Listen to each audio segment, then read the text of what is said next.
শহীদ মিনারটাও প্রায় এই মঞ্চের সমানই হয়ে গেছে।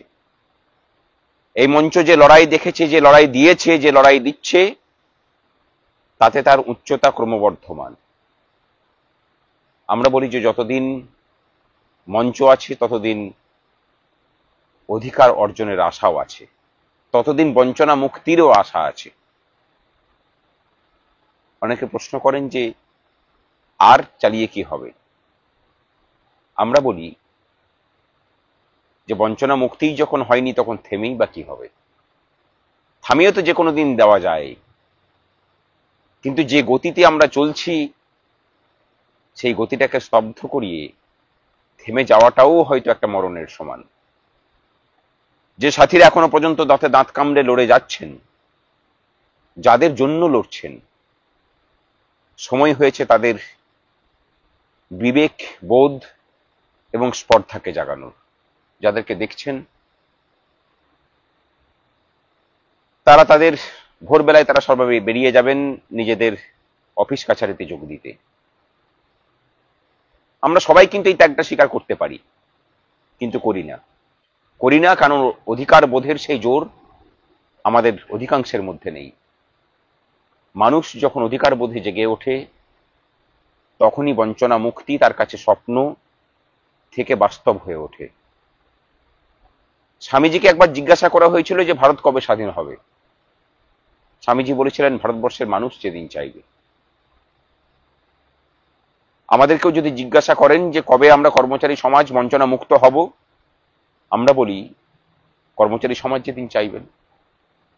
আমরা কর্মচারী সমাজের জন্য সেই মঞ্চটাকে প্রস্তুত করে রাখছি। সাথে আমাদের সাথীরা আছেন।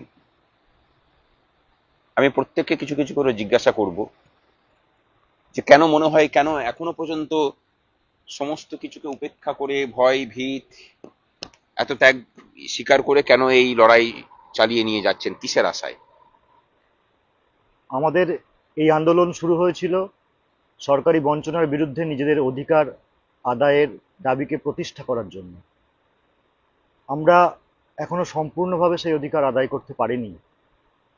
সরকার সেই বঞ্চনা এখনো ঘুচায়নি, হয়তো ইচ্ছাকৃতভাবেই।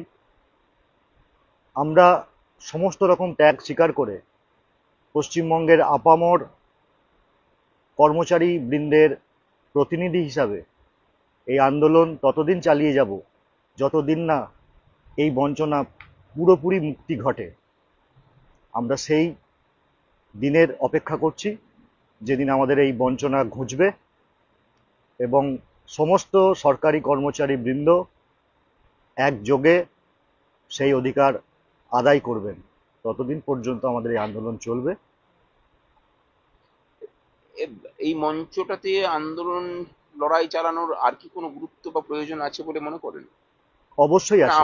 আমরা তো বুঝতে পারি না, আমরা অধিকাংশই বুঝতে পারি না যে কিসের প্রয়োজন। তাই এই মঞ্চটার কি কোনো গুরুত্ব সরকারের কাছে আছে? সরকার তো পাত্তাই দেয় না। না না, যদি সরকার না পাত্তা দিত তাহলে আমাদের প্রতি মুহুর্মুহু এরকম আক্রমণ তারা নামিয়ে আনতো না।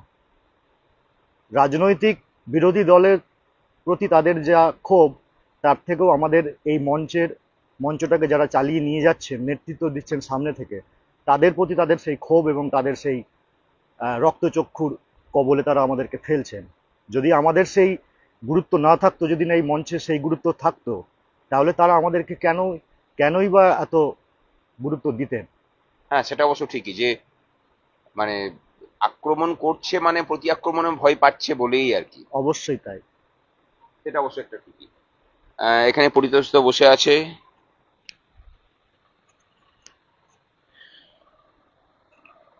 পরিতোষদা একদম সদা সজীব।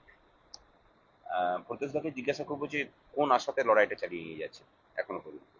দেখেন, আমরা যে আশায় বসে আছি, আশায় চাষা মরে, সেই হিসাবে আমরা এখনো আশা করে বসে আছি হয়তো আমরা